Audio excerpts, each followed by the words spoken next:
So just one point is, as we heard Mr. Clark say, he didn't realize what the cost was to maintain.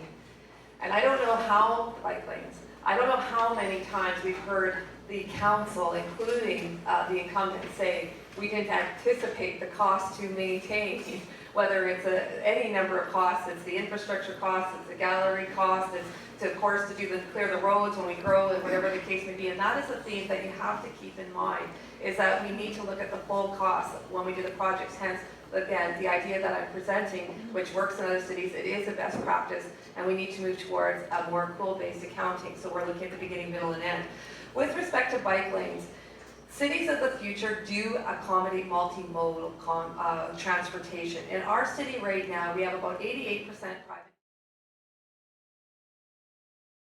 20 years ago almost, that developers were going to be clamoring over themselves in order to see that project develop, and we still don't have a shovel in the ground.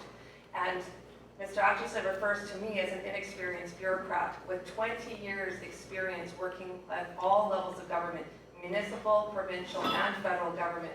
I am the recipient of the Premier's Award for Excellence in the Public Service in 2013 for getting projects done on time and done to excellent quality.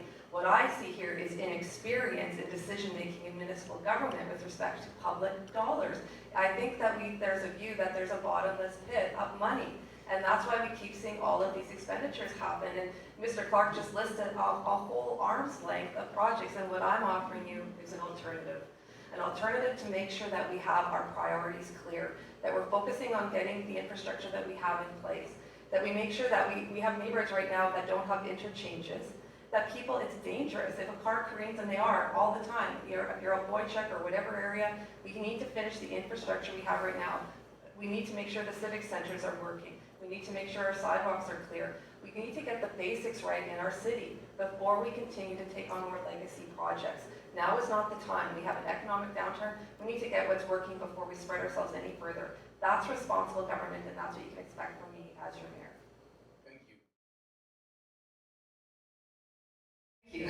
So a couple things on this point. So I have to remind people that when Mr. Atchison took office a number of years ago, he said that he voted that he ran the statement that he was going to have 0 tax increases. And in fact, over this tenure, we have seen record tax increases. And in the past 3 years, we've had 5.58% tax increase.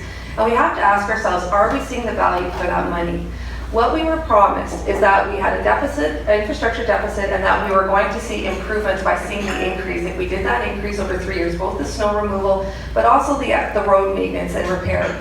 And what I see as a taxpayer is that we don't have that value. Does this mean that we're 70% done the infrastructure upgrades that now in the 2 of the 3 years of this tax increase? The answer is clearly no. But the challenge is the city doesn't have a way of telling us what the status of the infrastructure deficiencies are and how far along we are in those upgrades.